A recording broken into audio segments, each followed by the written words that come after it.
All right, so let's go ahead and get a little bit deeper into what it is we plan to cover.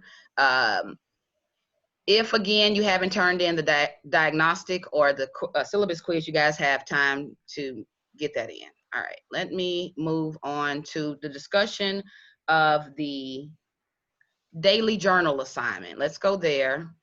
So what did you guys think? We talked about it towards the end of class yesterday. What's our comfort level with the daily journals? Now that we know what the assignment is, what you guys will be. And let me pull it up for those who perhaps weren't here yesterday. So give me just 1 second.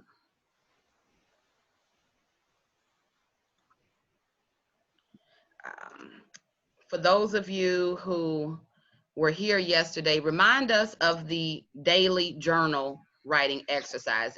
You know, maybe perhaps reiterate your understanding of the assignment. Somebody help me out.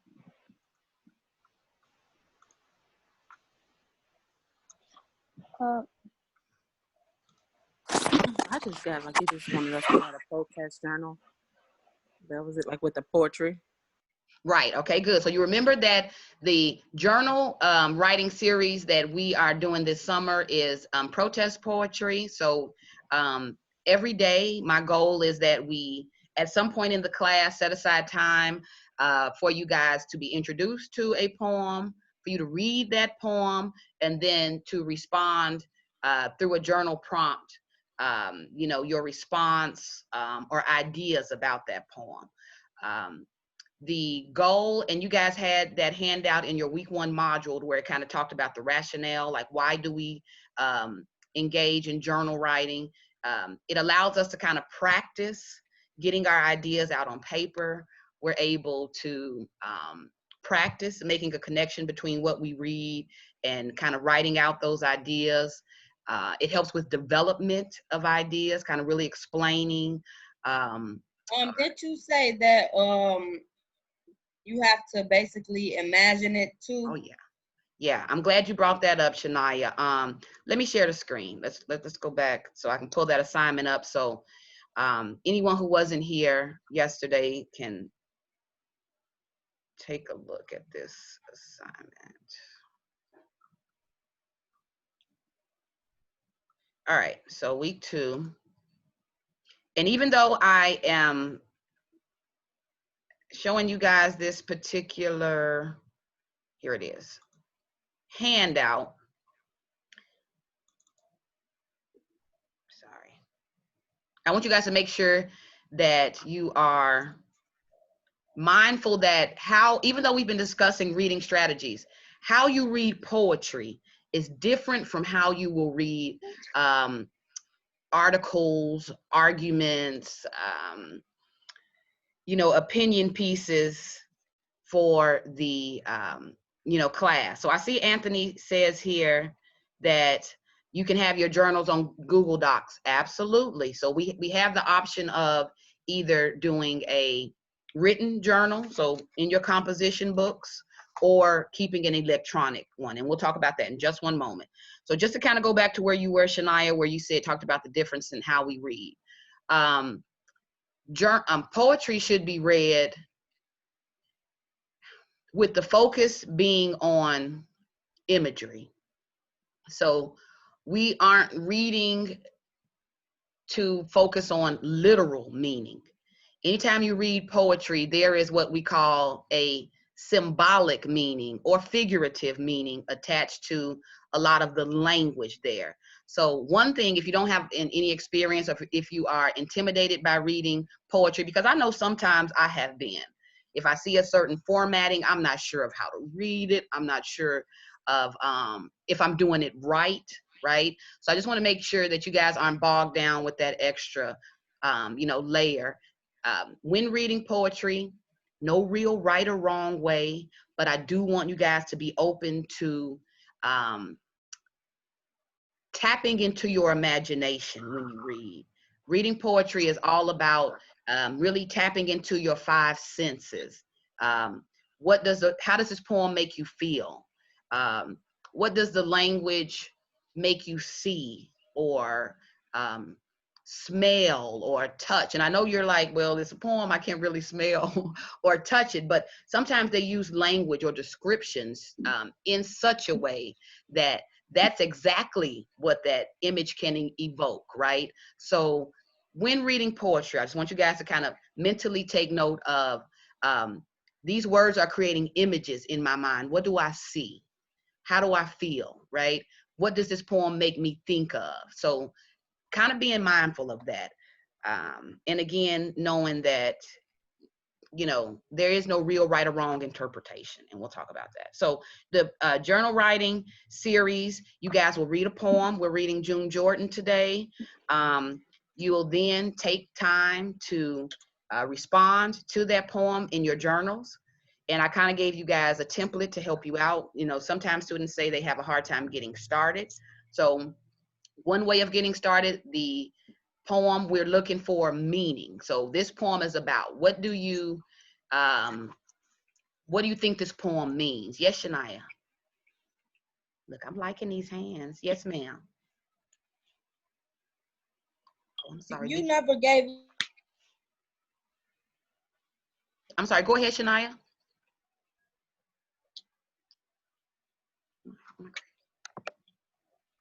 All right. Look, did I lose you, Shania? Okay, I may have. All right. So you guys will begin by, you know, this poem is about meaning. And then the next prompt I want to make sure you guys are answering is the line that I found the most meaningful.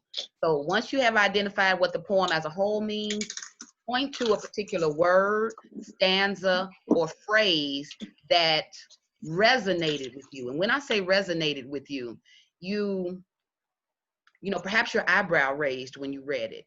Maybe you felt yourself shaking your head yes as you read it. Maybe it made you feel a particular way. Maybe it was haunting. But any point in the poem that you found meaningful, make sure you guys are identifying that and then adding that explanation. So first poem that we are reading is a song for Soweto, and I'm going to share it in another forum because I remember it was easier to read this when we were doing so on Word. So let me show you guys that. So this is the, oh, sorry, resume share. All right, so this is the poem. So let's just take a little moment. Laying this out here.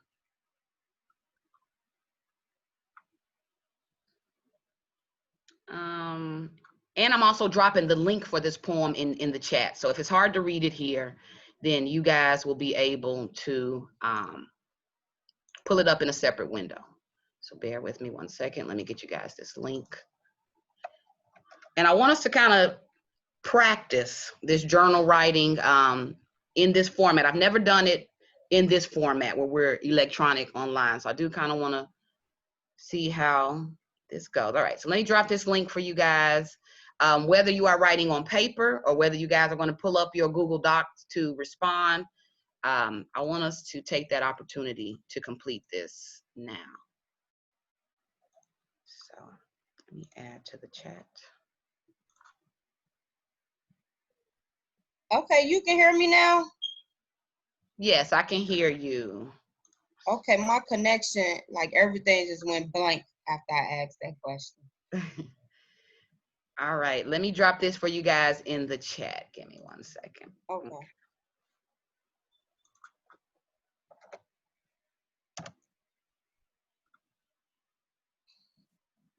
All right, so I gave you guys the link for the poem. Let me pull back up again the question for you guys so that you'll have it right in front of you. So I'm going to pause the discussion for you guys to first read the poem, for you to kind of, you know, pull out a meaning from the poem, and for you guys to complete this our first journal writing exercise. After you guys are done, so we'll kind of come back together after about 15 to 20 minutes. I'll see how long we need. Then we'll kind of share the experience. How did it go? What do you guys think? So let me pull up again the assignment. And we can write our responses with Google Docs, right? Yes, you can write your responses with Google Docs. Let me resume share. Another thing I want to show you guys before we get started. So we use the same template for the journal from Brightspace. Clarify that for me. Who was that? Anthony. And I'm not sure if you have audio. So where you say use the same template, what are you referring to, Anthony? Just so I can be clear. Okay, you may not be able to respond. All right, here's the template. I'm gonna put it right in front of you guys so that you're able to see it. So you'll read, here is the question, briefly explain your understanding of the poem, select a word, line, or stanza that you found meaningful and detail why. So this is what you guys will be writing about after you are done reading, okay? I'm gonna hush and kind of be quiet for a moment. But before I kind of let you guys do your thing, do we have any questions?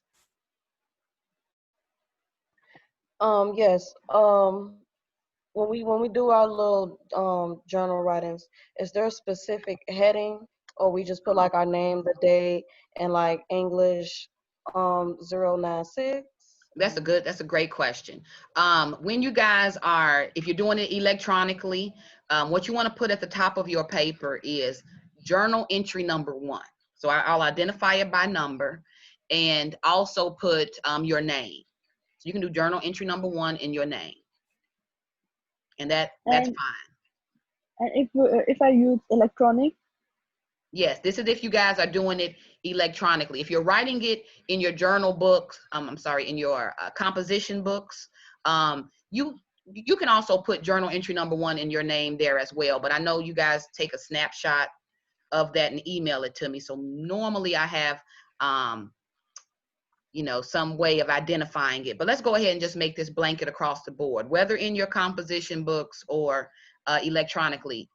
Journal entry number 1, so identifying what entry this is, as well as your name, so I can make sure I give you credit. Okay.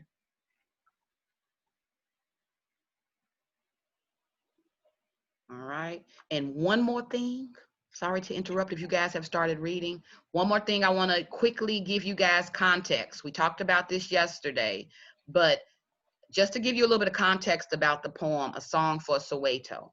It is written in response to the Soweto protest in South Africa in 1976. It was a protest of school-age children who were protesting the curriculum change, the new language that they, had to learn, the new requirements for their, them learning language was changing from their, mother tongue of African to, and I'm doing air quotes, African. You guys know the difference in spelling, where it reflected the Dutch and European rule that was taken over on that continent. So I want you guys to have that as a backdrop. This is protest poetry. This particular poet is writing about a protest that took place. I believe over 150 children were killed in this protest. And doing a little bit of research, I think they said the average age of the child killed was 12 years old. So she's writing a song, somewhat of an ode to, that particular experience. So if you guys read it with that background knowledge, I think it may make it easier for you to understand. Okay. So we'll go ahead and I'm going radio silent. So that you guys can kind of get your reading done as well as a quick journal entry. So I'll check back in about 15 minutes to see how we are, okay? Is this due at the end of class or when is it due? Well, if you guys are writing it up now, that's a good question. Who is that, Jamisha? Yes. We have the way that you guys can submit it here at the end of class, Jamisha. And then together we can work through submission so that everybody is submitting it at the same time. Hello? Okay. Yeah, go ahead, Yamna. Can you repeat what I do? I don't understand. About journal. No. Right now, we are doing a journal writing exercise. So the poem, which I dropped the link in the chat box, you'll click Okay. on that link, you'll read the Okay. poem, and then you'll Okay. respond by answering this particular prompt. And I have that prompt Okay. on the screen, Okay. okay? So we're taking 15 minutes for you guys to kind of start this process. Okay.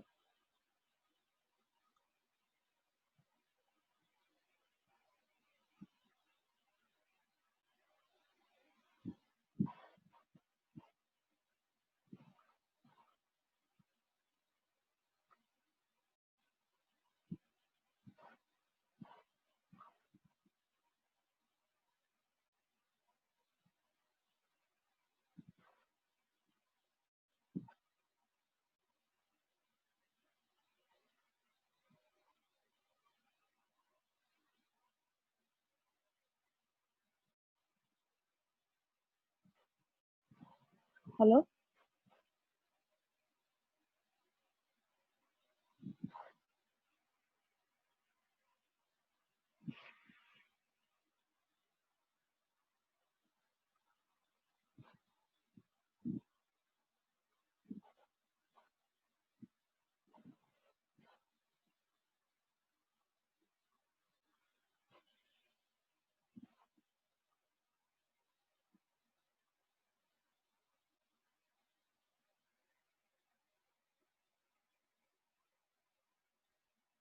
Is you guys screen showing the whole poem?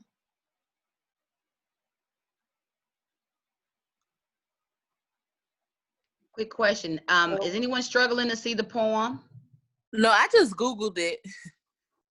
But from the link, it was hard to see the poem? Yes. It's like the beginning, like, don't you know, like the beginning of every sentence is like pushed back. So I'm trying to see if it's just my computer. Now, some of that is I think it's intentional. supposed to be like that. Yeah, the structuring and formatting is intentional. So some Hello. of it is indented in and some of it isn't. Okay. Hello. Mhm. Hello. Yamna, check your message, Yamna. Yamna, Yeah, I saw, but I don't know what I do. Only I read. you're reading and then you're answering this prompt. Do you see my mouse circling this question that's on the screen? Yeah. You're reading and then you're answering this question. Okay.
It's nice.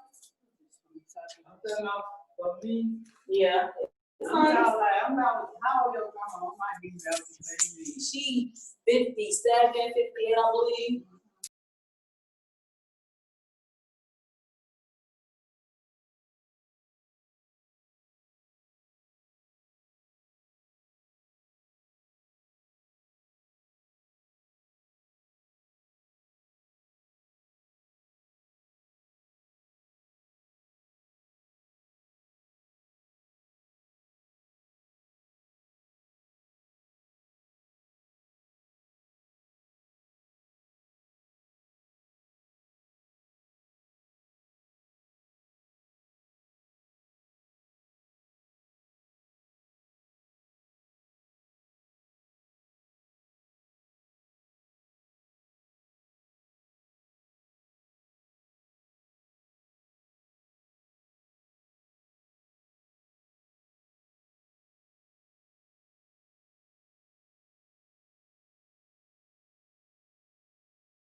I can't hear you. Sorry.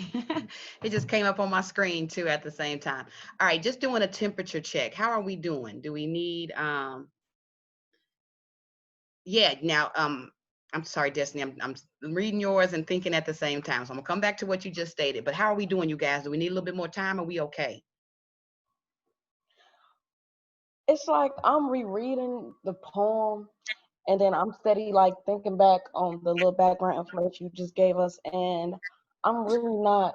It's not clicking to me yet. Like, Okay. I need only a little bit more time. I'm trying to sum it up and make sure that the lines that's matching sounds right. Okay. So I just Okay. need a little bit more time. Okay. I'll give you guys a little bit more time. So was that Jewel? Jewel, was that you just a moment ago who said that? yeah, Okay. that was me. Okay. Like, I'm not. It's not clicking. It's not clicking. Like, I'm not really sure.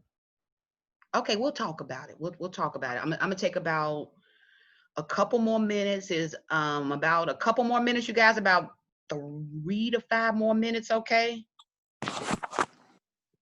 Yes, that's fine. Okay. That's fine. And then we'll talk about it. And I'll pick up with what you stated, Jewel. I'll pick up with your question. Okay. Wait just a couple more minutes to let people finalize.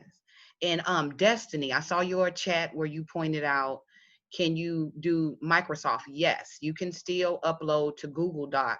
I'm sorry, to Google Drive. You can still upload a Microsoft Word document. So I'll show you that. If you guys are looking to submit electronically, I just dropped the Google Drive link in the chat box. So you guys have that. Save it. When you click on it, save it as a bookmark, because all journal entries will be submitted into this file. So it's Google Drive, and it is under Summer Series 2020, your journal writing.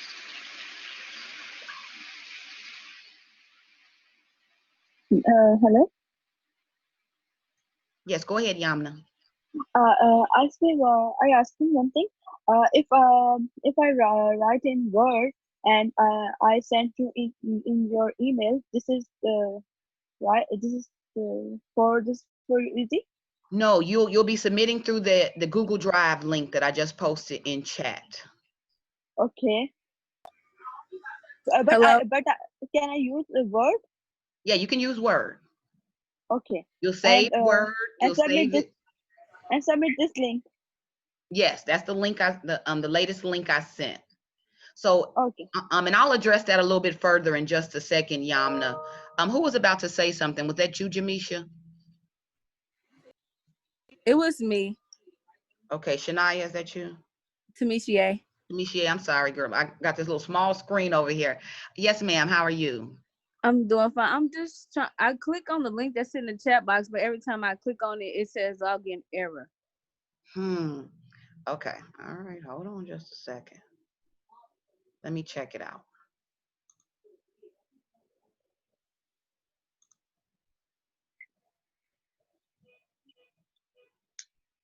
And what you said, don't send it to your email, right? Yeah, I would like to have it like all in one spot. So this is the Dropbox for journal entry. So just this one place I can go to collect it. So I just clicked on it, and let me do a new share just so you guys can see. So I just clicked on it and I went straight to it. So login error, maybe copy and paste it to Tamisha, and put it in the URL box, search box, and maybe try to see if you can get into it that way instead of clicking right from the chat box. See if that'll work better.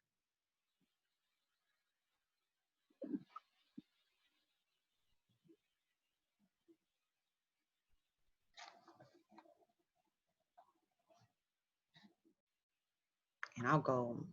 Mine isn't even showing the link anymore. I'm trying to. Let me reshare.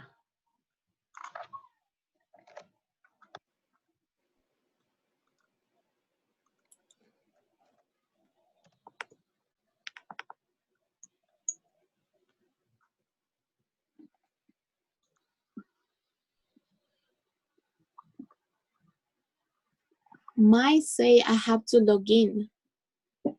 Okay. Okay, for the sake of us getting, you guys just submitting it or getting it in, if you are struggling to access that link, then you can shoot it to me in an email. That's fine. I'll put it there for now, and we'll kind of double back to this at the start of tomorrow's class to kind of go a little bit deeper into it. But this is all good. I wanted to kind of see what kinks was in the submission process, so I'm learning. So again, if you are having a hard time submitting using that Google Drive link, go ahead and shoot me, take a picture if it's on the composition book, and email that attachment. You can email it to my personal. If you have no problem, go ahead and drop it in the box.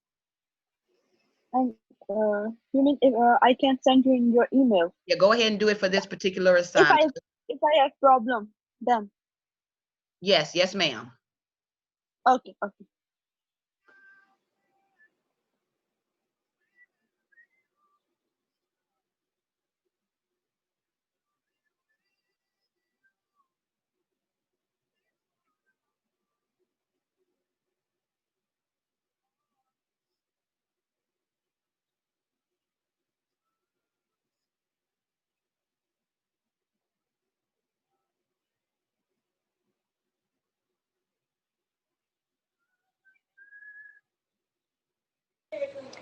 Hello? Sorry, you guys. I'm gonna stop sharing Let's for go. just. Yes, ma'am. Tamisia. So I have to submit it to you right now. You can submit it to me later, just as long as I get it today, you guys. Yeah, so if you're struggling, if it's getting in the way of kind of what you're doing, we'll put a pin in it. I'll bring it up towards the end of class just to kind of see if anybody has any lingering questions or anything that I can help while I'm here with. But if it's something you need to come back to a little bit later this evening, that's okay too. I'm done, but I'll just discuss it with you first and then just turn it in. Okay, that sounds good. Can I submit after class? Yes, that'll work fine, Yamna. Okay, this is easy for me. I'm sorry, say it again. I say I submit it after class. Okay, that sounds good. All right, you guys. So I'm glad. I really did want to do this in class because I wanted to see how it worked. So I can kind of see that there are some kinks in submission through that Google Drive doc. That Google Drive link. So I'm going to work on that and look for ways to perhaps simplify it. Anybody, is there anybody who's not having any trouble with the link or submitting? I just sent it to your email, but I don't see how I'm able to get inside the Google Drive, but I'm trying to see how to send. Okay, I see what you're saying. Let me share and pull it up so you can. All right, so when you get into the link, so the question just was, so I'm there in the drive, but how do I submit? Okay, so you have several ways to submit. If you are writing it as a Microsoft Word document, I had a couple of you guys ask me, is this a Word? Can you write it in Word? If you wrote it in Word and you have it saved on your computer, you would come here you would click on New. It's a little bit slow. And you can upload the file, okay? So wherever you have it saved, you can click on File Upload, and it should allow you to kind of find that. I shouldn't have clicked on it, but yeah, it should allow you to find it wherever you have it saved, okay? Whether it's a Word document or not. So you can submit it that way. You can, let's say it was this. I'll click this, click Open. And then you guys kind of see over here in the corner where it says uploading one item. So do you see how it dropped that assignment in the box? Okay. So you can do it that way, or let's say that you already use Google Documents already. You can click on New. No, I'm sorry, not New Folder. You can, with your Google Docs, you have an option to share. So where it asks you to share, you can either click in the link, or you can save it as a regular Google Doc. and where it asks you again to upload it, you can follow the steps, file, upload that I just showed. But all you would need to do is select where you have it saved. And once you select that, it will automatically drop that document in the box. So it may take a little bit of practice, but it really is an easy way of kind of just quickly dropping it off. And it helps me with having one stop to find out, to collect all of the journal entries so I can make sure you guys get your grade. Okay. And it's a little bit safer than my email because this is your personal reflections. I'm not necessarily reading them to kind of get into your business, but I am reading them just to kind of make sure that you are completing the assignment. But it's just like any other journal exercise. It's really just you getting your ideas and thoughts out on paper. And I really wanted us to get some practice or some experience with practicing that. Okay. So does that make sense? Are you guys with me so far? Yes. Okay, good. So I took a while, my bad, but I think that that time was necessary. So moving forward, tomorrow when we meet, I may do a quick review or a quick recap just to kind of bring everybody up to speed at the start of class. And then that next immediate activity will be journal writing. I'll lay out the poem. I'll include the link in our chat. You guys will have time. I want to say about 15 minutes or so to complete that in class. You can save it, put it aside, and upload it later. That's perfectly okay. Okay. So I want to come back to Shania, I think it was. Do I see Shania? Oh, I see you, Shania. Okay. So you had the question, and it was a little somewhat difficult to respond to the journal prompt in that the comprehension or your understanding of the poem may be a little bit foggy, right? Is that kind of what you were saying? Are you talking about me not understanding the poem? Yeah, like to where you said, yeah, exactly. Mm-hmm. Right. So you said that even though you were reading it and kind of rereading it, you were still kind of struggling to kind of grasp just exactly what is this about or what's happening. Yeah.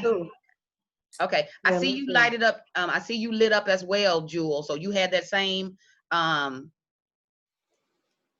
feeling. For those of you who read it and perhaps, let's say, didn't feel like, you know, or you feel clear on the understanding or meaning of it, can you share with me your thoughts on that? I don't want to see what do you got? You want me to share one of my thoughts about what I felt the poem was about? Yes, please. I said, what did I say? Okay, I said this poem was about the struggle of Black Africans due to economic inequality and being physically segregated by racism. Okay. Now, was that based on the context that I gave you about, you know, kind of the background of the poem, or was that based more so on your reading of the poem? It was on my reading because I found a line that I felt had to do with racism. You want me to read my line? Yes, ma'am. And I'm looking for it at the same time that you're reading it. Yeah, go ahead and read it for me. Okay, when it said, she will conjure up grass where they will take father and family away. I see where you got that from. All right, well, that's good. And I like too that the quote that you are added, it's supporting, you know, that meaning or that understanding. So you kind of feel like something is being taken away from her. Whether you know, it's her, whether it's the family, but it's definitely communicating a loss. That's what you're saying, right? Yeah, and that's basically what gave me a clue about them being segregated by racism and then being separated from their families and stuff. Okay. All right. Good. All right. See that, and I definitely understand that interpretation. So again, there is no right or wrong to that. I definitely can see that. What did somebody else have? You know, did you have? I put that it was about a young girl who was murdered, and it was a line that I had got out of there, like she would stand under the sun and she will stay. For me, that made me feel that she was lonely, and like she would like be there, like just in the grave, like just riding under the, under the sun. It was intense for me when I actually sat and thought about it. Oh, okay. So you said where she will stay. I like that. The whole entire breakdown, because when I first read it, hold on, let me see. She will stand, I see it. She will stand under the sun. She will stay where they would teach her to swallow this dust. Okay, so it's kind of two-part. If you've done this, so you guys have completed this already, do not go back in and change what you have. But I can tell you this, and who is this who's speaking up? And I'm sorry. Jermisha. Jermisha, okay. It is about the loss of life. So it's almost reading as though it's a rites of passage, kind of like eulogizing this young girl. So if you picked up on feelings of sadness, if you picked up on feelings of loss, that is exactly the feelings that are, kind of being emoted here. Yeah, that's what I low key picked up too, but I still wasn't sure. Yeah, which is okay. We're kind of getting our legs with this. So, it's okay. Here's what you guys will find as we do this more often. It'll be a little bit more automatic for you to kind of, oh, okay, well, I see this word. Pay attention really quickly. Look, I don't want to go into this too long, but this is good stuff. Pay attention to kind of like the use of language, huge part in poetry. So I want to point you guys to something really quick that may have been a clue in that this is about the death of a girl or the loss of a young girl, where it says where she would say water, then it goes like they would teach her to cry, where she would save, they would teach her to crave. So do you see like this use of past tense? Yeah, like Yes. yeah, that's what I'm like, would. So what happened? So when I was saying the past tense, so I'm like, okay, what happened before that?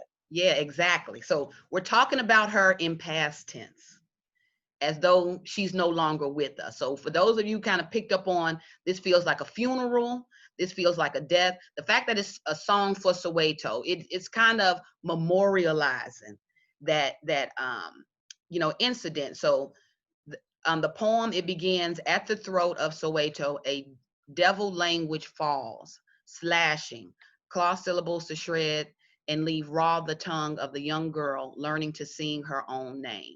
So they use this image of violence, right? Slashing, clawing, shredding.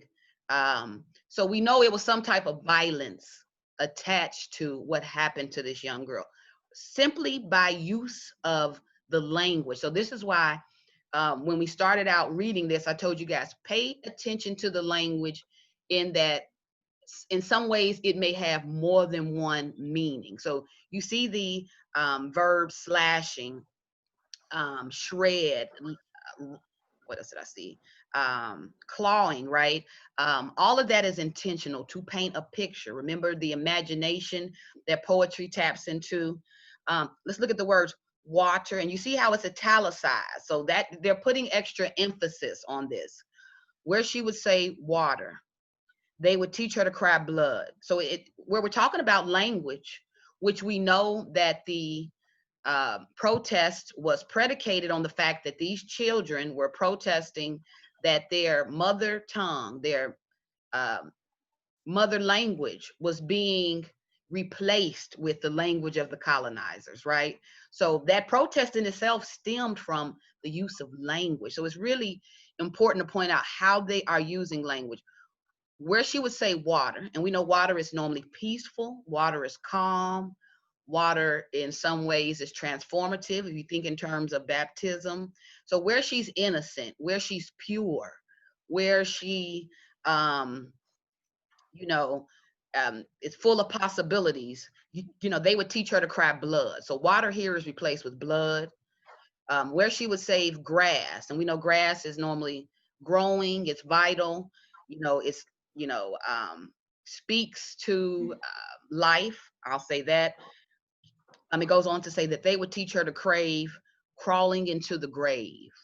So from life to the grave, which we know represents death. So kind of paying attention to the repetition as well. Look where we went from would, past tense, to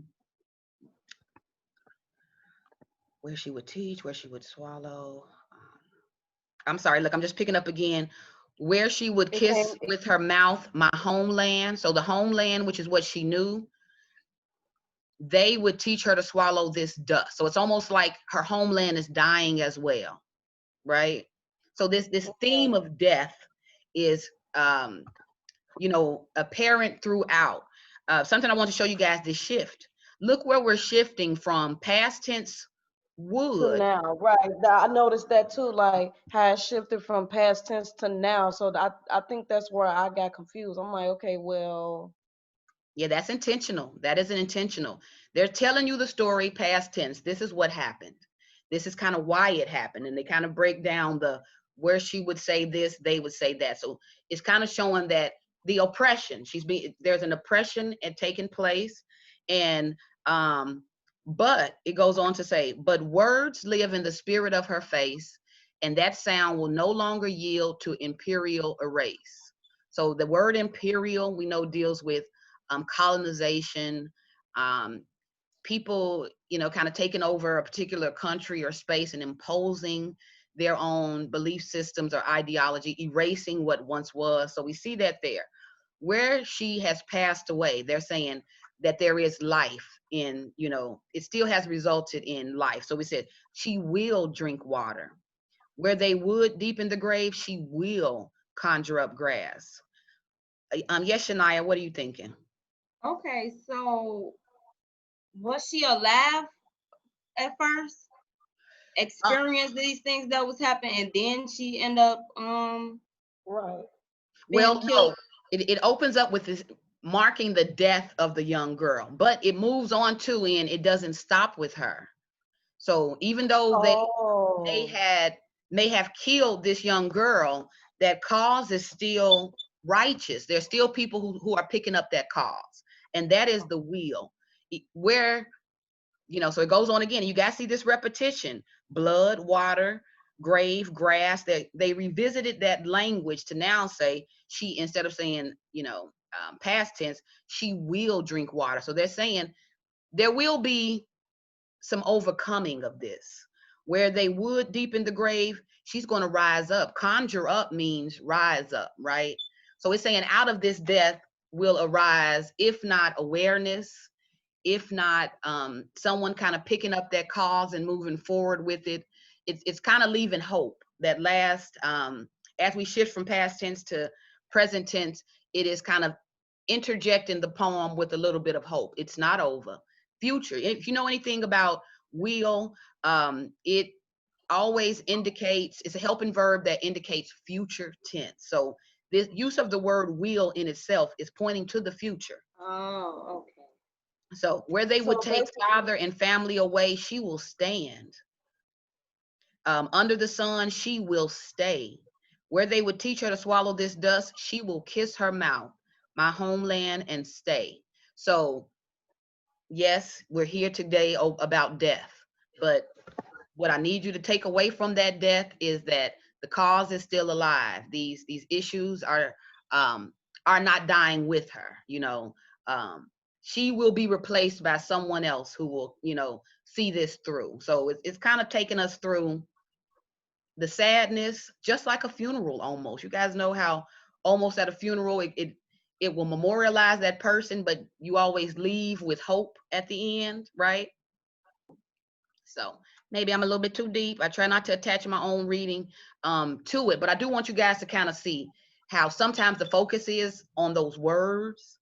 The focus will be on repetition. We see again, blood, water, grave, grass. But I'm sorry, go but ahead, and Sanaya. it states their homeland. So I'm saying it seemed like it got something to do with past tense as well, because it states her homeland, like how they was, how it was out there during that time. Right, now just to call it the homeland doesn't necessarily mean that that's past tense. It's just kind of saying that her fight was for that what can I say, not validation, the rights of her homeland. With you guys knowing the context of this poem, you know, kind of knowing what happened with, you know, South Africa and apartheid. It was kind of almost the raping, if you will, of a homeland. So they keep bringing the attention back to, just like the language was that native language of the homeland, they just keep bringing it back to the overall cause, which the cause was fighting those imperial influences or forces. So homeland, I wouldn't say would be one that indicates so much past tense. They're just always bringing the focus back to, you know, the homeland. That's what she was fighting for. That her, and when I say mother tongue, I mean the language of her homeland. So that, I think they just keep mentioning that to kind of bring the attention back to that. So basically, a girl has died behind this cause, Right. and it didn't die with her. So Perfect. But whatever meaning you guys extracted out of that, it is not wrong, right? So even with us talking through it, you know, you will have a reason why you, you know, were led to, you know, the interpretation or meaning that you had, you know. So I'll read that or see that in your journal entry response. So I don't want you guys to think, oh man, what I just finished is wrong. Don't look at it that way. You know, again, this is a practice exercise. Not only are you getting practice with writing, you're getting practice with how to read and engage in poetry. So we'll get more practice with that, okay? Let me go ahead and move on, y'all, from this. But the good thing about this is, do we feel a little bit more comfortable on what we have to do? If we have tomorrow morning, we have to come in and we have a journal entry exercise, do we feel a little bit better about it? Yeah. All right, good. And the next one will be shorter. Wink, wink. So just know that may help too. All right, I wanted to share with Is you it guys. the one from Langston Hughes? I'm sorry, say it again. Is it the Langston Hughes one? The one that's inside the... Yeah, that's in the assignment. I think it's listed as number 2. Yes. Okay. Yeah, and we'll talk about that too. All right. And if you guys want to read it ahead of time, that's fine. But I want us to, in real time, write about it together. Okay, so I'll talk about that. I'm going to stop share for just a minute so we can kind of change the focus. The diagnostic writing. You guys turned in that diagnostic exercise. The due date I gave was yesterday, last night, I think like 11:30 or 11:59, flexible time entry. But a few of you still haven't turned your diagnostic writing in. This will go in that final portfolio or the end of semester exercise. So it is important that if you have not completed the diagnostic that you do so. But with that being said, I wanted to talk about some takeaways. So the diagnostic writing exercise, which was on Jason Oda's misspelling the word of, I think I've been really messing up that title, but I think the true title, I think I utilized my remix, is misspelling the word of. So that Jason Oda text, we talked about reading strategies yesterday. Let me kind of pull up, let me share with you guys my takeaways. I kind of wrote it out so that we kind of have it in front of us. So did you read our essays yet? I did read your essays. And so my takeaways is based on collectively what I noticed we may need to focus on in class, what I perhaps noticed that, you know, some, I won't call them errors, some particular habits that we may have to, you know, work towards addressing. But my overall takeaway is based on reading everyone except there was one person, I think yours, Shania, I just got your, no, Destiny's. I just got Destiny's this morning, so I hadn't had a chance to read it yet. But these findings are really based on everyone else's I've read. I also put together notes. So I plan to share these notes with Yvonne, our embedded tutor, where I've kind of jotted down for individual students. Here's what I noticed in terms of strength. Here's what I noticed on areas that, you know, this particular student may need help on, you know, as well. So I have individualized feedback, but it's not so much, I can share it with you guys. I'll email it to you guys individually. But this isn't a assignment where it's right or wrong. You guys are getting a grade or percentage. It's all about participation so that I then know what you know and what I in turn need to make sure you know before you leave this class. So a couple of takeaways I want to dive into, and I see I have a question. Dwayne, I haven't checked it yet, but I'll check it in just a second. Did you email me your journal entry, or did you drop it in the Google Dropbox? And you can just write that on chat as well. Okay, good. In the box, I haven't checked the box yet, but give me just 1 second. I'll let you know. With the diagnostic writing takeaways, you guys did well.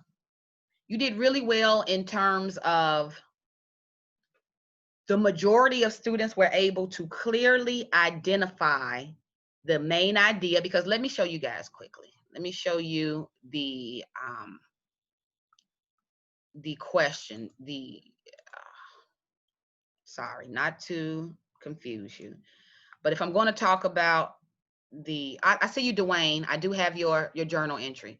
I'm going to talk about this assignment. I want to kind of remind you guys what question you were answering when you completed this assignment.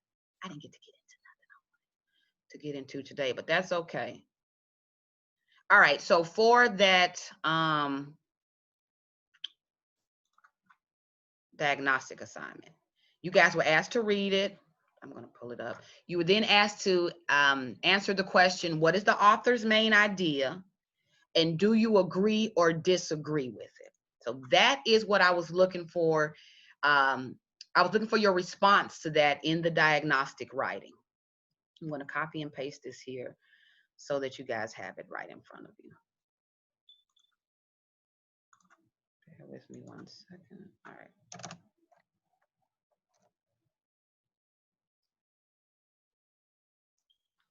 Okay, and I'm sharing my screen again.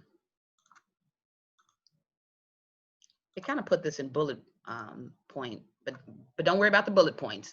All right, so you guys were asked to identify the main point and to address whether or not you agree or disagree. So here is my feedback on that.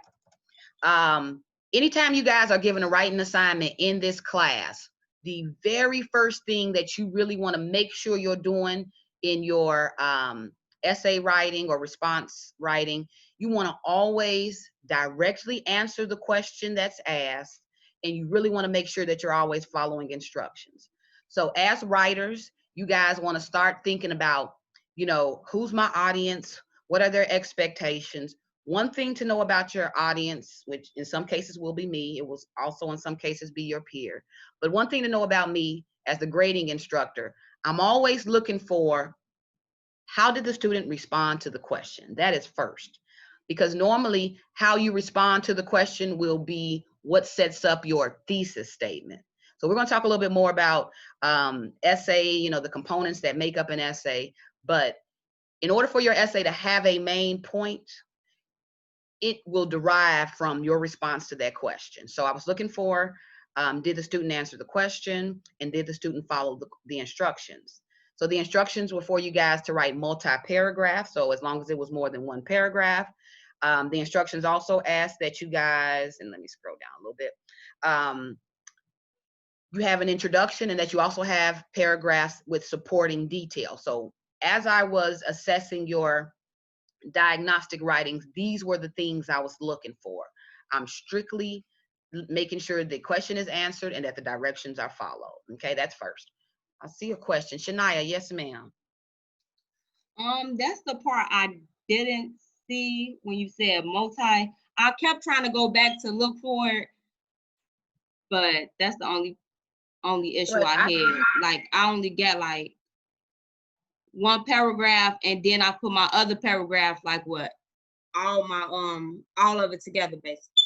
Okay, well that's okay, because I kind of let you guys know that I'm not necessarily grading you guys negatively on this, because I gave you, I hadn't necessarily taught you before. So I'm glad you told me that you just didn't see that, because otherwise I would have thought maybe, you know, does this student struggle in developing multi-paragraph, right?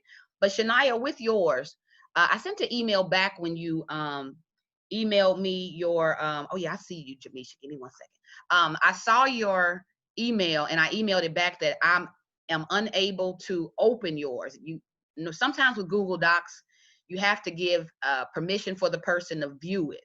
So when I clicked on your link, it said, you know, I don't have access to view. So then I emailed back, can you give me access? So I still haven't been able to obtain access. So go back to that email that I sent. I'll resend it. And when you pull up your Google Doc diagnostic, you need to give me permission. So it says share with, and then you'll use my Gmail, which I didn't plan to use it as for my class, but it's, I think, KyronsWife@gmail.com. But I sent you an email about it. So I never did get a chance to read yours because I wasn't able to view it. So if you open that up for me. Okay. Now going back to Jamisha, she said, yeah, you're aware that there is no grading involved, but can you still get that feedback? Yes. I'm going to email you guys individually the quick blurb, and it's only a quick blurb because I wasn't grading this in the same way as, oh, that's wrong, or it's strictly I'm making comment on, you know, you didn't fully answer the question. I may make a comment on again, into our next point, make sure you indent your paragraph. So the feedback is more so based on the assignment. But yeah, I'll send you guys that information. All right, so another takeaway to keep in mind is indenting. What makes a paragraph in essay writing is that it's characterized by indention. So at the start of every paragraph within an essay, to represent that I'm shifting to another point. I'm talking about another point or detail about my main topic or main issue. Students would normally indent. And let me show you what this looks like so you guys can see what I mean with that. I have a student sample that I want to quickly share just to kind of, let me do my new share. So you can see what I mean when I say indentation. So this is a student sample. I took the name off, oh, not SMAPple, but sample. I took the name off just to kind of protect that student's identity. But if you guys see formatting, and I am going to teach you this, you know, this summer, but where I say indent, do you see how at the beginning of each paragraph, the student has kind of come in like 5 spaces? I normally hit tab, but do you guys see that indentation there? Is that a yes? Yes, I see it. And also I wanted to tell you this specific essay, I got it and I don't know how it's in my Dropbox or whatever. I was gonna tell you after class. Okay. Was that Jewel who just said that? This is Jamisha. Jamisha, and you said, what did you say about it again? I'm sorry. I got this paper inside my Google thingy. I don't know how it got there, but I got it. Okay, but I read yours, Jamisha, so I have your notes and I read it. Okay, I was just letting you know. I didn't know if you tried to share or if somebody else shared it. Oh, okay. So you said you see this in the Dropbox. Is that what Yes, you just... I got it. I can read it. Okay, all right, good. All right, so in terms of indention, there's always an expectation anytime you are asked to write a multi-paragraph essay that you're indenting your paragraph. So I did notice quite a few essays where we're not indenting. So I do want you guys to just kind of be aware of that and make that small, you know, note, you know, kind of be aware of that. What else in terms of our takeaway? Let's go back. Paragraphs. Okay, so where the assignment asked that you guys write multi-paragraphs, I wanted to ask you guys, how many sentences do you guys believe make up a paragraph? 3 to 5. Heard 3 to 5. What else? 5. 3 to 5, 5 to 7. I hear 3 to 5. 3 5 to to 7. 5. Okay. Well, let me just kind of lay out expectations for the course. And because we are seeking to get you guys ready for the work that you'll do, not only in English 101, but the work that you'll do in college level courses, whether that is sociology or literature classes or your electives,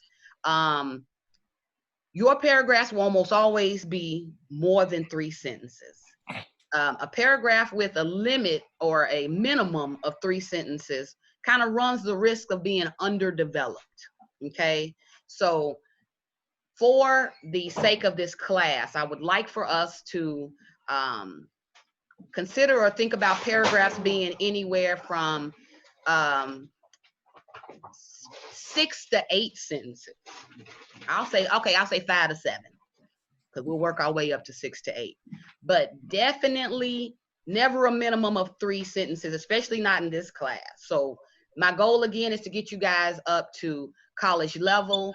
If you guys really kind of want to make sure your paragraphs are developed, well developed, and kind of given the information that it needs, a minimum of 5 sentences. Minimum of 5. So I'm going to go ahead and kind of add that here. Now, I really would like if we didn't even have to think of a sentence count. What makes a good essay is that you are kind of throwing in your development or your support to satisfy, you know, the assignment, or to give sufficient evidence or supporting detail. So I don't want you guys to limit yourself to a sentence count. And I don't want you to kind of live in that box. Okay, let me count. Do I have, you know, 5? So in some cases, students feel pressure to add what I call fluff, right? So I don't want you to be bogged down by that, but a good starting place in terms of what constitutes a paragraph would be a minimum of 5 sentences. So I'll put that here. And with me saying that, for the samples, I did see some where the paragraph may be 2 sentences. In some cases, maybe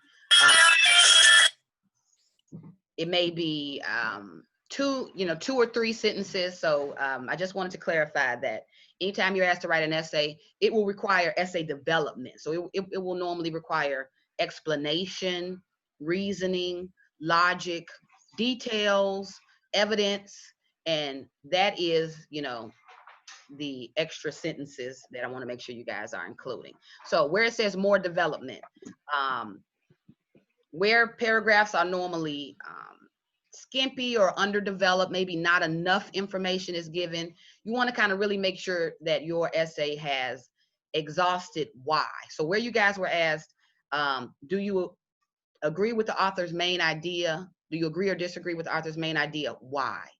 The job of those body paragraphs is to kind of explain or lay out why you feel the way you do. So I want us to kind of be mindful. Yes, you want to answer the question, but you also want to develop why you feel the way you do. Okay, so we'll get more practice on that throughout the semester. So where we talked about development, making sure you add those supporting details, I wanted to talk about the importance of insight. What I saw a lot of in your diagnostic writing is your insight. You guys have a lot of insight, like the opinions that you attach to it, where it may have asked you to include personal experience. I was blown away by how you guys thought about this topic, the main idea of, you know, how we should be questioning belief systems or assumptions. To see that perspective or insight that you guys asked, your particular view on it was very refreshing. So definitely want to encourage that. I want you guys to keep that up. Don't lose your voice, or don't let your voice get lost in you attempting to complete an assignment.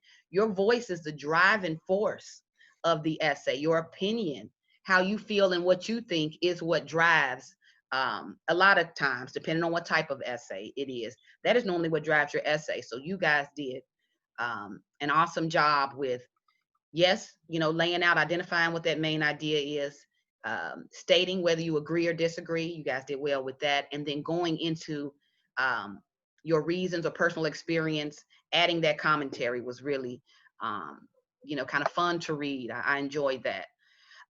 One thing, if there was any issues with any papers, it may have been the absence of addressing or pointing to what that main idea. So where the question was asked, do you agree or disagree with the author's main idea? You would first need to know what that main idea is to determine whether or not you agree or disagree with it. So I would see some people who may have been arguing that they agree or disagree, but the points that they were making show that they maybe didn't identify the author's main idea. So I kind of want to go back to a couple of strategies that we talked about yesterday. If ever you are unsure of what the main idea of a text is, sometimes I'll say, what's the author's main point? Sometimes I'll tell you, can you identify the author's thesis or main idea? You are looking for the author's position or controlling idea on that topic. So Jason Oda was talking about ofisms, right? That's what he phrased these, misconceptions or traditions or assumptions that is kind of ingrained in us. He used the term indoctrination, right? So his main point was that we should always question, or just because something is a rule or just because something has been a tradition for us doesn't mean that we should just blindly follow something.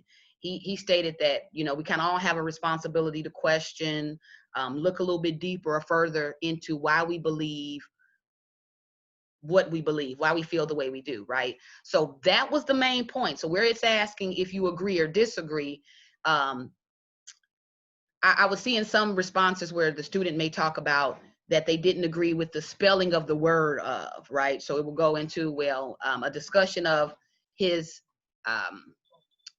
theory or idea on spelling of the word of.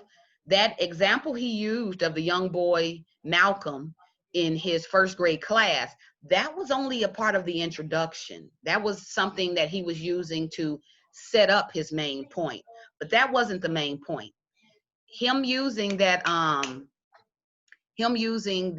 whole situation with the boy misspelling the word of and people thinking that he was dumb. He was trying to point out or show, I'm sorry, let me fuss at kids, 2 seconds.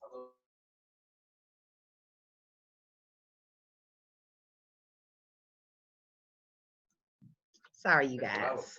We're sharing a working space, so bear with me on that. But I pointed those things out as well. So I'll give you guys the feedback on that individually. I'll email it to you. Look for that. I'll also share it with Yvonne so that she kind of has that customized or has that background so far on what I picked up from student writing, so that she can in turn best help you guys, moving forward.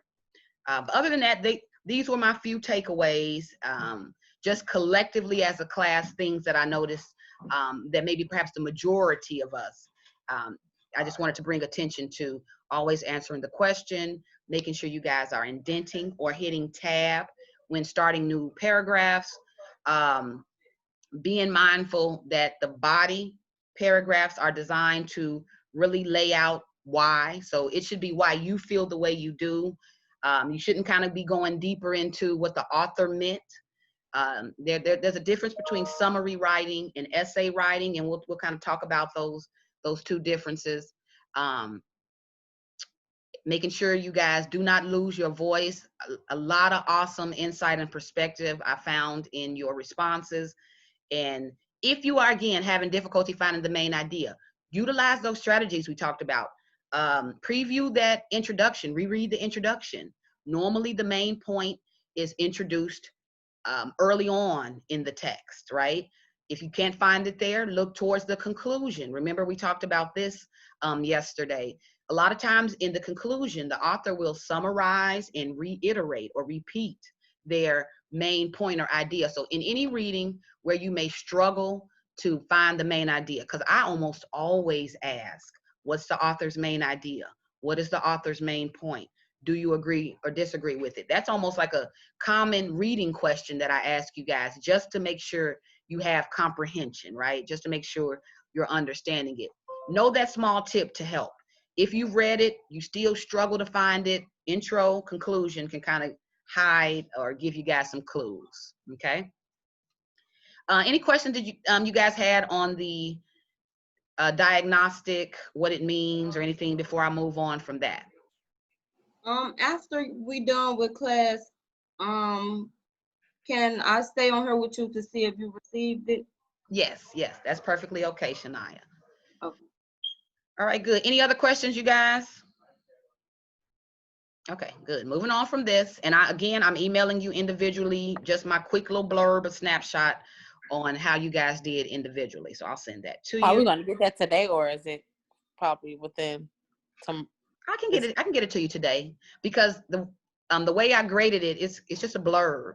So I may have said something like good information, intro and thesis is strong, comprehension is there. Make sure you pay attention to fragments. And then from there, me identifying fragments is kind of letting you know, okay, I need to make sure I'm reviewing fragments. I need to make sure I'm aware of that in my writing. So it'll be a quick blurb. I can give it to you today. Okay. Give it to you today. Sorry, mute.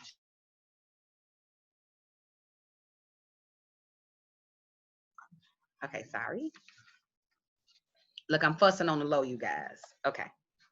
Another thing, oh, good. So this is a perfect segue with our last few minutes of class to move into proper essay structure and format. So kind of what I laid out in terms of takeaways. It kind of moves us into, we've talked about reading strategies. We'll talk about that a little bit further, but I want to also talk about writing strategies, or at least introduce you guys to the type of writing that we'll do in this class. So we've talked about journals, somewhat of an informal version of kind of practicing responding to reading. We'll kind of do writing in terms of discussion board writing. You guys kind of see the expectations for that. But when it comes to writing papers in the class, we will almost always be writing the academic essay. You guys will be producing the academic essay. So I wanted to share with you all a quick video that kind of breaks down in easy terms. I'm all about, you know, easy approaches to this. So it kind of breaks this down easily and may be useful. Let me see, I'm pulling it up now. I think I may have too many things running on my computer because it's taken, oh, there it is. All right. So I'm doing a new share. And you guys can see this. Uh-oh, sorry. Do you guys see the gentleman? It says basic essay structure. Do you see that on your screen? Yes. Yeah. Okay, good. All right. Let's listen to my friend here. And I don't know if my volume is kind of low for you guys. And you may need to turn your volume up if the last video, YouTube video, was too low. So quick 3 minutes. Let me let you guys hear this. And then we'll kind of pick up on the other end. Before you write an essay, it's important to understand basic essay structure. Now, every essay has the same core structure, regardless of the kind of essay you're writing. Now, an opinion essay, comparison contrast essay, or narrative essay will all have slight differences, but the basic structure will always be the same. It will consist of 3 main parts. You have your introduction, body, and conclusion. The introduction and conclusion will each be 1 paragraph, and the body can be any number of paragraphs, depending on the length of the essay you're writing. Now, the introductory paragraph can be split into 3 parts. The first part is what we call the hook, and all that means is the first sentence of your essay should engage the reader, grab their attention, and introduce the subject in an interesting way. Students often think that the best way to do this is to ask a question at the beginning of an essay, but that's overused, and I recommend that you do something else instead. I would highly recommend a strong statement or a surprising fact. After you've engaged the reader with a good opening sentence, you want to give some background information. Now, that just means any information that's essential for the reader to have in order to understand your main idea or to understand the topic. So this could be context, like where and when. It could be a brief history of the topic, or it could be an explanation of why the topic is controversial to begin with, or why it's important. Okay, now once you've given the background information, it's time to give your thesis, which is the single most important sentence of your entire essay. It is always the last sentence of the introductory paragraph, and it is the main idea of your entire essay. After you've presented your thesis, you can then move on and write your body. Now, the body paragraph or paragraphs is meant to support the thesis with development, such as argument, details, examples, description, narration, depending on the kind of essay you're writing. Now, a longer essay may include expert opinion, quotations, secondary sources, that kind of thing. But obviously, if you're writing an essay for a test, or you're writing a short 250 to 300 word essay in class, you probably won't need to include secondary sources. After you've written a strong body, it's time to write your concluding paragraph. In the conclusion, you should summarize your main points and restate the thesis. It's important to think of the reader as a person with a very short memory. So at the end of your essay, you want to remind them what is your main idea. And then at the end, you also want to end your essay with as strong a statement as you started. So you want to make sure that the final comment or statement of your concluding paragraph is emphatic or interesting in some way. And that's the basic structure of an essay. If you want more practice with essay structure, follow the link at the end of this video. All right. Very, very simple. And again, hold on, let me put my, video on, sorry. All right. So very basic, but again, I just wanted us to have a review of when I say essay, what essay structure is, proper essay format. That's really important, especially as we're kind of, beginning writers, or we're working to become stronger writers. Knowing when you're asked to write an essay, just what exactly you're doing with that, what are the parts of the essay, and kind of making sure that the essay delivers in those areas. So based on that quick breakdown, let me know what you guys walked away with. What stuck with you? What immediately do you remember about that video? Start with the topic and not a question. Start with the topic, not question. Okay, what else?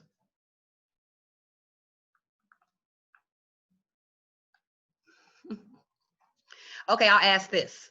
Did you guys find the information familiar? Did you feel like it was a review of what you already knew? Or did you feel? Yeah, it was a review. Okay.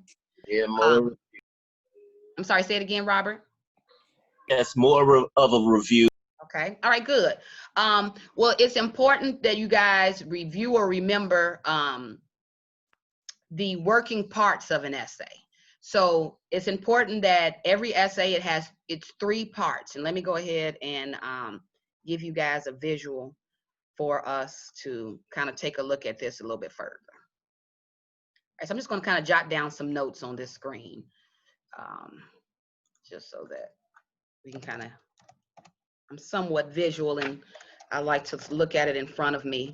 So we learned that there are really 3 main parts of an essay, or not learned, we were reminded that there are 3 main parts of an essay. We have the introduction, the body, and the body and conclusion. That means any essay that you write, whether you're writing a narrative essay, which the purpose of that is to tell a story, whether you're writing an argument essay, which the purpose of that is to persuade or convince your audience to adopt your point of view, whatever type of essay you're writing, an academic essay will always include these 3 main parts. So even if I asked you guys for, let's say, a 3-paragraph essay, you know immediately I need to have an intro. 1 paragraph is my intro. 1 paragraph is my body of development. That's where I'm kind of laying out my supporting information, and I need a conclusion.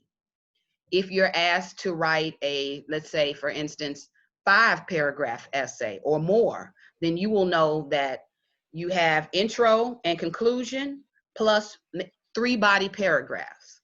So it's important that anytime you're asked to write an essay, you always make the connection to, my essay needs to make sure it has my intro, an intro, body that supports that thesis or main idea, and conclusion.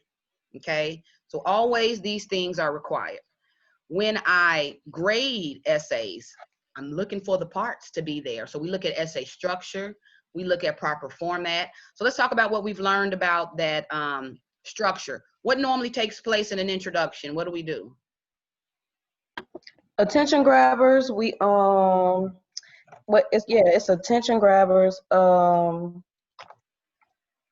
Well, it really depends on what kind of essay you writing, because if it's persuasive, you gon' try to state like what you're trying to, like your purpose.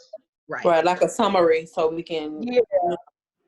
Okay. So in the video, he stated in your intro, you can either have a hook. I'm adding that too.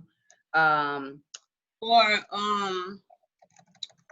basically introducing the whatever the topic is.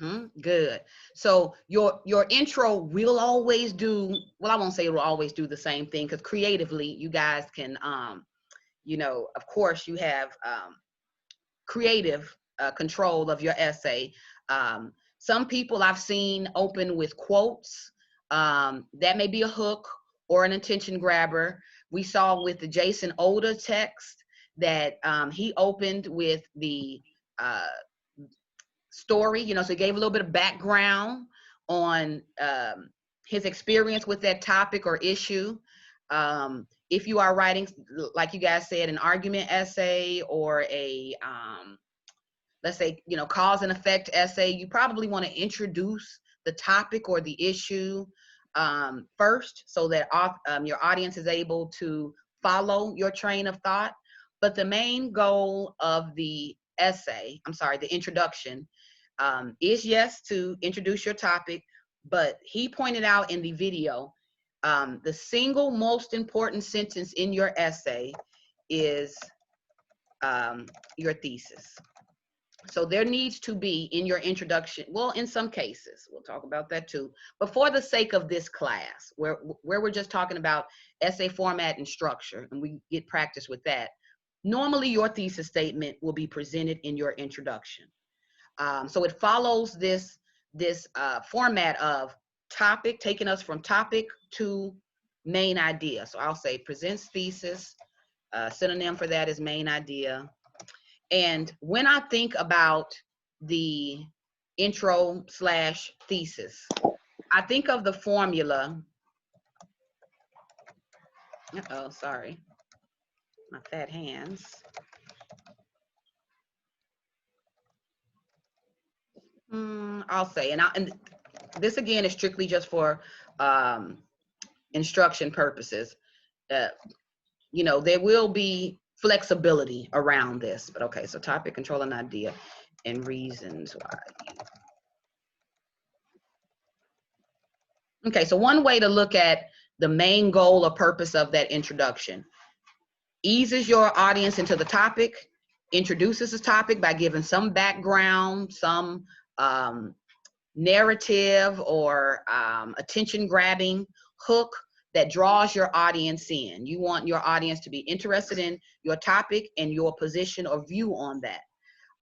When presenting, I'm sorry, I have a question. I'm sorry. That's okay. So basically, you talking about the topic, but you saying it in your own way. Right. Good.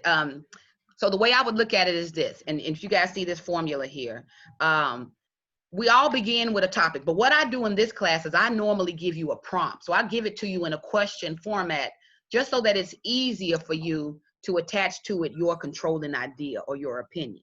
But we don't exactly say what you say once we introduce our topic. Now, when you say that you don't say what I say, like, what do you mean by that?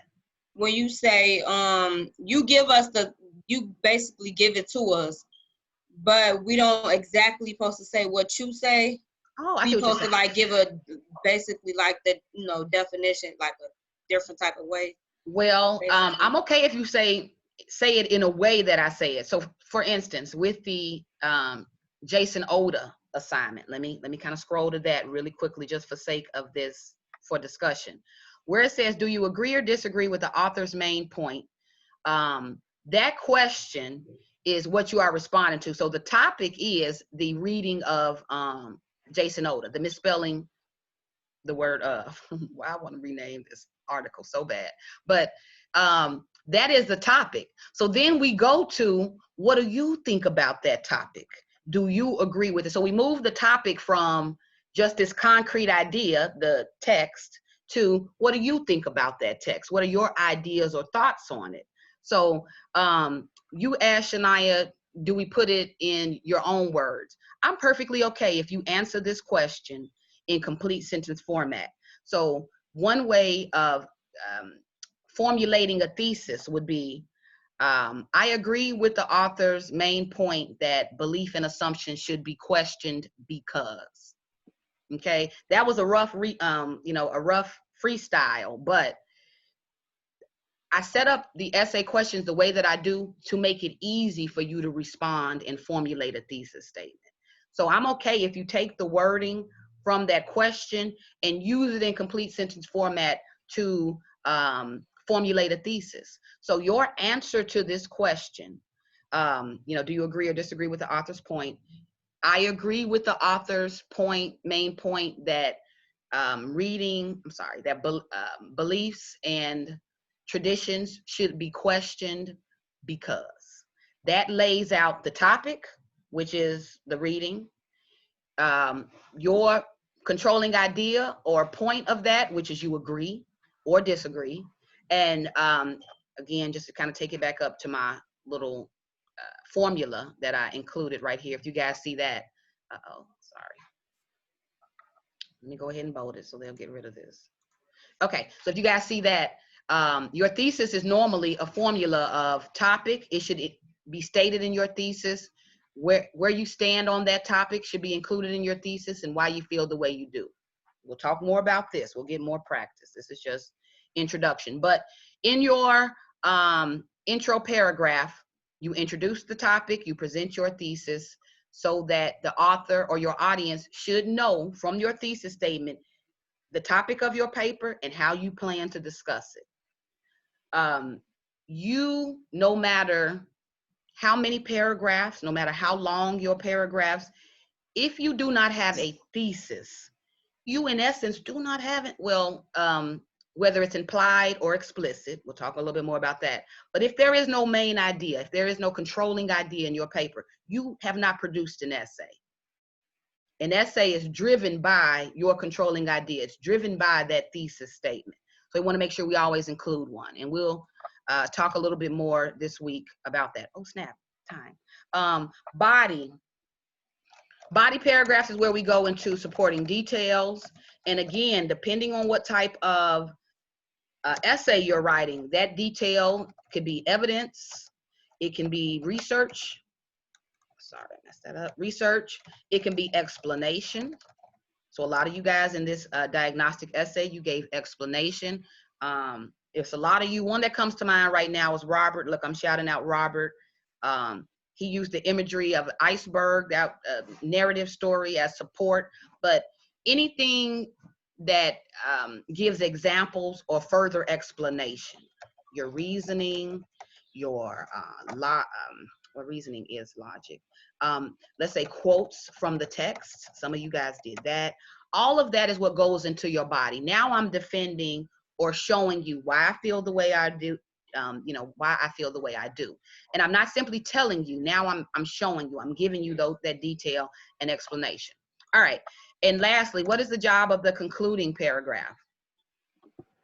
Just basically a recap. To sum it up. Right, good. I like you guys said basically a recap.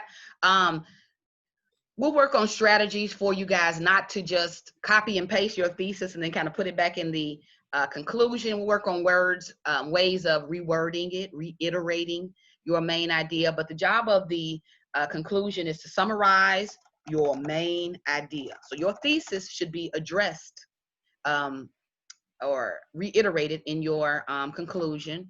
It should also, he added at the very end that it should address why it all matters. So he said you should attempt at at the end of your essay to kind of connect it back to the world around us, perhaps add a closing statement as to why this is important.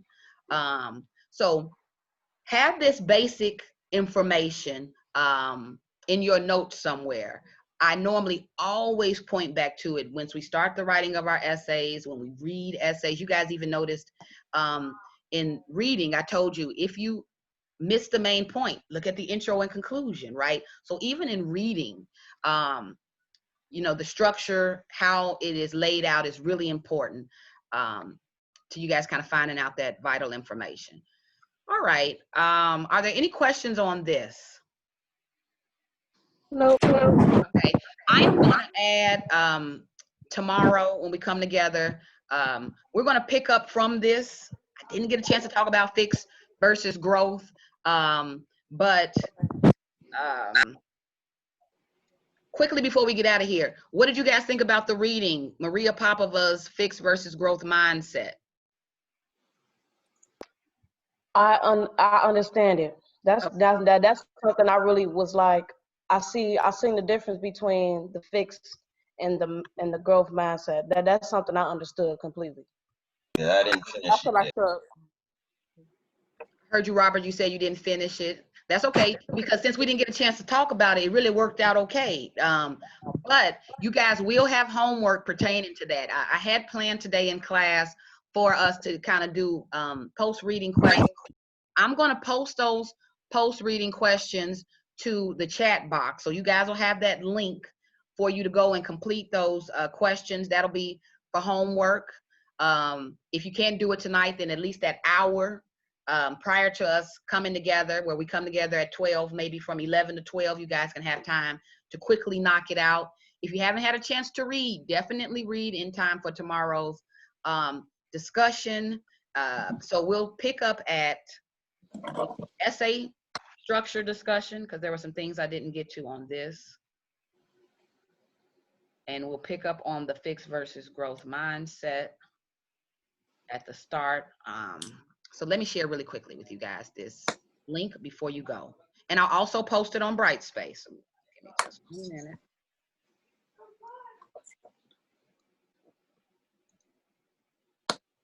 So you saw when we completed the survey yesterday, you guys remember the reading and writing surveys that we completed? I'm utilizing a similar format for this. So it should be easy for you guys to kind of go through and submit your answers. But let me get this for you.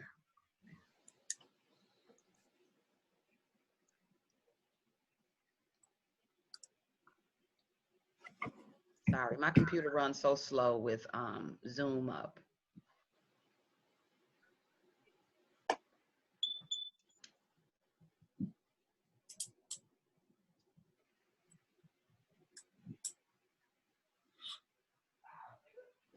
All right, so don't worry about this, you guys. It kind of, my screen is froze. I'll add it to Brightspace. There is immediate homework, post-reading questions for the fixed versus growth mindset. I think it's like 5 questions, so relatively easy, but it allows you guys to kind of work out your understanding of the text. So when you guys submit that, I get it in real time. So just by completing this, it automatically comes to me. So there's nothing you need to forward or put in any Dropbox. As soon as you complete it and finalize it, I automatically have your responses, okay? Hold on, look. One more time to see. Okay, good, I got it. All right, I'm gonna send it to you now.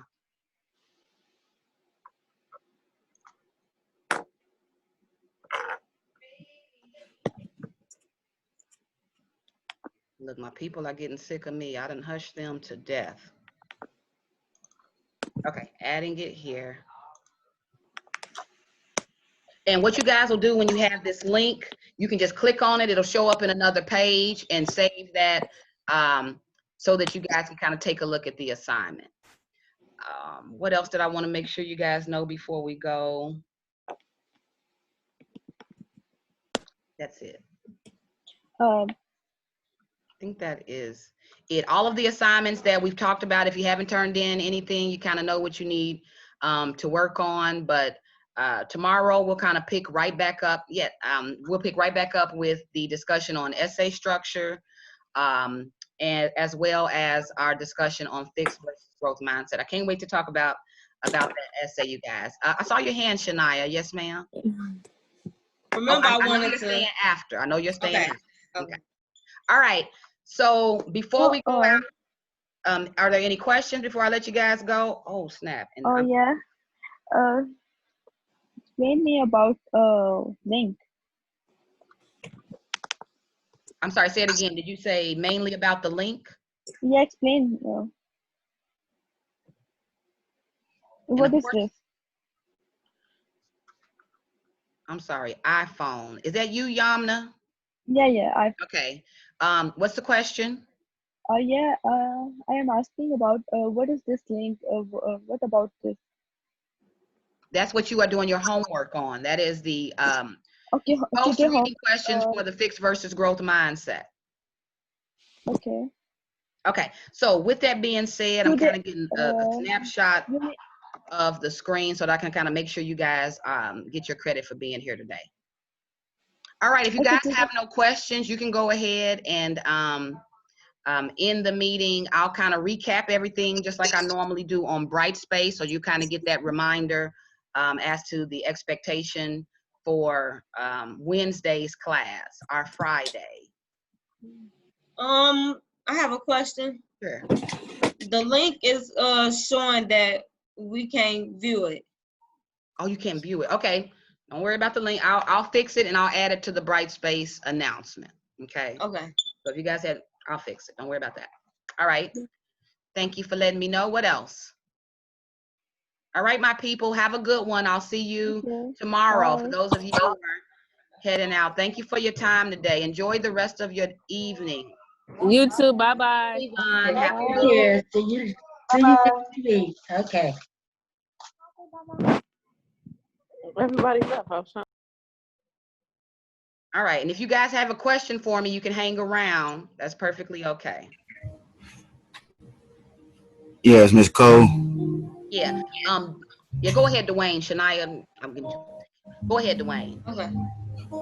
I can't access the reading and writing diagnostic is gray on my Brightspace. Okay. Dwayne, let me And also I want to know where is the A part of speech diagnostic or where the share link is, because I can't find it anywhere. Really? Okay, let me so you said that on your look, I see you, baby Jamisha. Where you are on Brightspace. Let me go to Brightspace too so that I can kind of take a look at what you're looking at. Now you said that the diagnostic is great. I'll email that to you. And then you stated the 8 basic parts of speech. I'll email that to you too, Dwayne. Okay. All right. That's all. Okay, so you can look for that. I want to say about the next 20 minutes or so. Okay. Okay, I'll shoot it to you in an email. All right. I Thank you. just Thank you, wanted sir. to make sure I had the homework for tomorrow. We're doing the reading for fixed or growth, and then the video.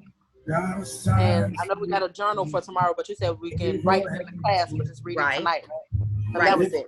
But the main thing, Jamisha, is the fixed versus growth mindset reading questions. I'm sending those. I attempted to drop the link in the chat, but I'll also add note of that on our Brightspace announcement. So the homework again, which I think you just said it, I'm just reiterating to make sure I don't miss. Yeah, the video, but you have until Friday to submit the welcome video. Of course, any reading the fixed versus growth mindset. You're then answering the post-reading question. That is the main homework. So that's what I'm sending you. Okay. And what else did you say? I think that's it. And then I know you said you're gonna send the diagnostic, what you had jotted down later. Yes. The my feedback on that. Yeah. Thank you for reminding me, because I will be honest, I forgot that quick. So feedback to diagnostic. Okay. Thank you, ma'am. You have a good day. All right, you too. Thanks. All right, Shania, I'm sorry. Go ahead. Okay. Did you receive my essay now? Oh yes. Let me like check. I tried to send it through Google Docs again. Okay, let me look right now. I just heard something, like I kind of get this like notification when I get emails, and I just heard something. So I think this is you. It's like I had to send it to you like off like under somebody else email, but it said my name. Yeah, like I still knew that was you. Yeah. Okay. Yeah, but I got my own now. I got my own, so I can see. Oh yeah, like it was all. I mean, like I think you were like the first person to submit it. So I've had it for a while. I just wasn't able to view it. So yeah, I have it up in front of me now. So I'll read over this and I'll send you the feedback along with everybody else's. Okay. Okay. But yeah, I do have it. Thank you for that. Did you have any other questions? No. Okay. All right. I'll see you tomorrow. See you. All right. Julie, did you need me? No. See you tomorrow. All right. See you. Have a good one. You too. Elias. And am I saying your name right? I want to make sure I'm not pronouncing that wrong.